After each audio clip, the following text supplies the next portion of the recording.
History Buff has determined to postpone some other episodes in order to discuss some common misconceptions with Islam in the wake of growing anti-Islamic sentiment across the world.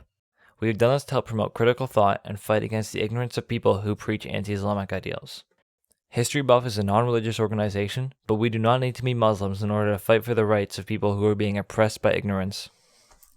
Hi guys, welcome back to History Buff. My name is Ethan and this is Philosophy Fridays. As you can see, I'm not particularly hyped to make this video, but I think it's important to talk about it before things get any worse. Anyway, I know this is a question that's at least on some of your minds, so we're postponing some other videos to make this one. So on November 14th, 2015, ISIS soldiers and 3 strike teams entered Paris and killed over 130 people. These attacks were pre-planned and carried out by Islamic State fighters.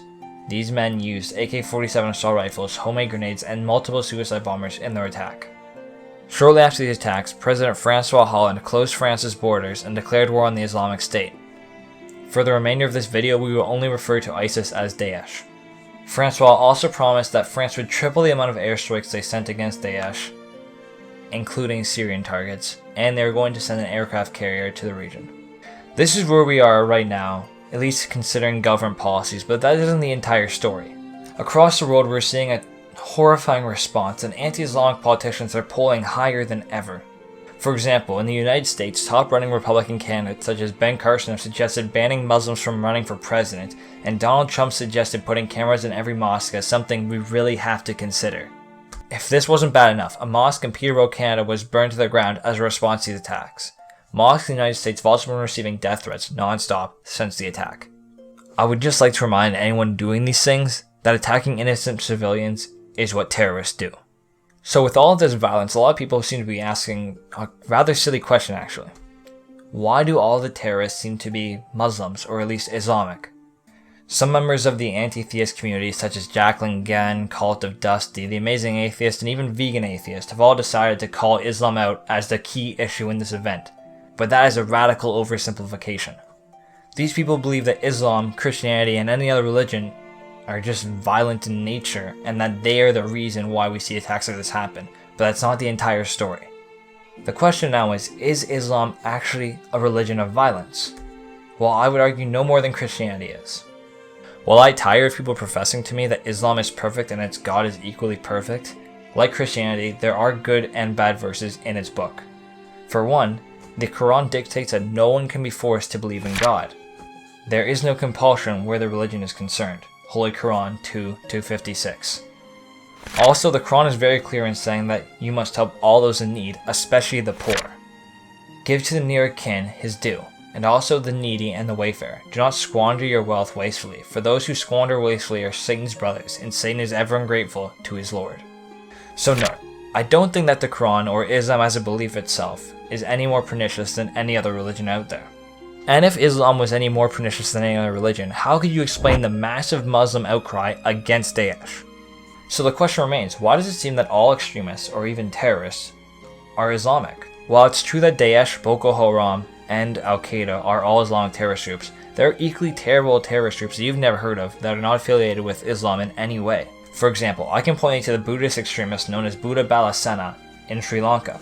This group openly targets Muslims in the area. They won't enact policies like China's one-child system, but only for Muslims. And they have repeatedly called for boycotts against all Muslim business. This extremism seems far away when you look at far-off lands that are so seemingly different from us, but there are examples of extremists in North America and Europe as well. Extremism is an inherent trait in any belief, and so too are there Muslim and Buddhist extremists. There are also Christian ones. In the United States, we see groups like the KKK and the Westboro Baptist Church as examples of extreme Christian fundamentalism. And in Europe, we're seeing the rise of conservative neo-Nazis across all of its nations.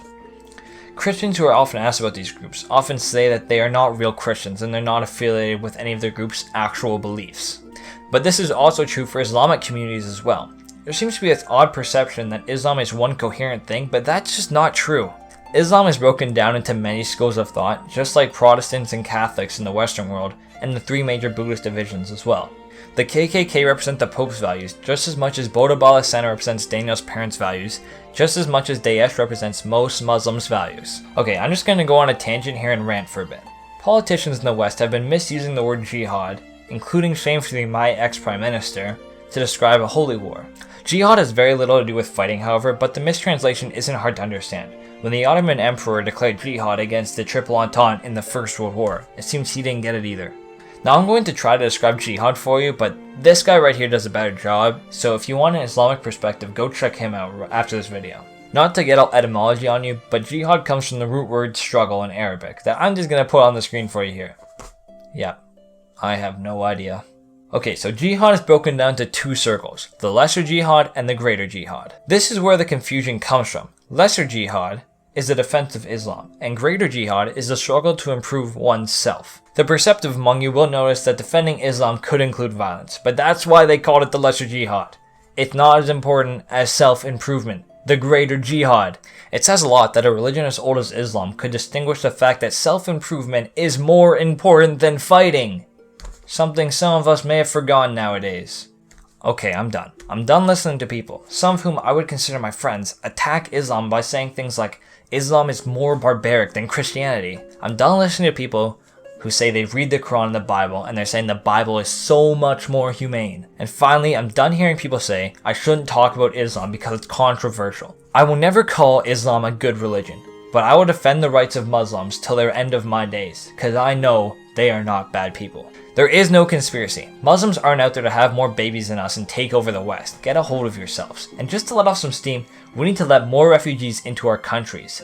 They are fighting the same enemy we are, and that's fundamentalism. Have a nice day.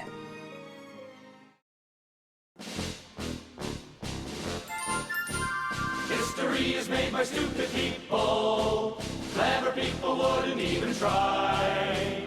If you want a place in the history books, then do something dumb before you die.